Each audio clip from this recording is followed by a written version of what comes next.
আমার শেষ অনুরোধ সরকারের প্রতি, মেহরবানি করে জুলাই যোদ্ধাদের গায়ে হাত দেবেন না।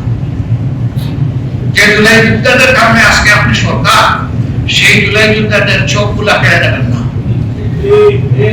হাত পা ভাঙবেন না, এক ফোঁটা রক্ত ঝরাবেন না।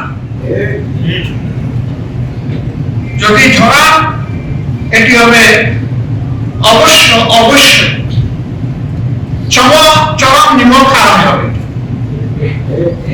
যাদের রক্ত, সাহসিকতা, সংগ্রাম, ত্যাগ আজকে বাংলাদেশকে এই পর্যায়ে এনে গিয়েছে, এটা ভুলবেন না, ভুলার চেষ্টা করবেন না।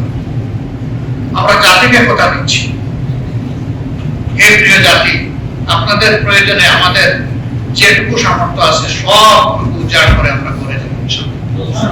পাঞ্জাবের জগতে একটি বিশ্বস্ত নাম, শাবাব এথনিক ওয়্যার।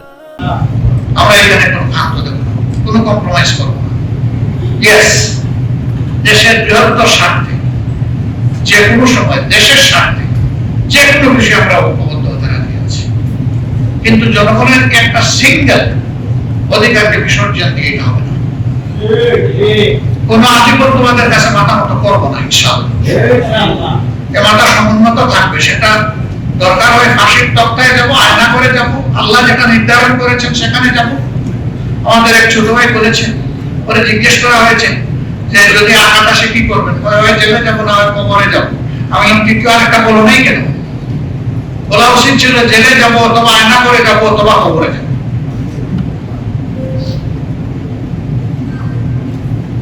সবাই ভালো থাকবেন, এ দেশ আমাদের সবার, সবাই মিলে দেশের জন্য আমরা লড়ে যাব এবং বিজয় হবে ইনশাআল্লাহ জনতা। আসসালামু আলাইকুম ওয়া রাহমাতুল্লাহ।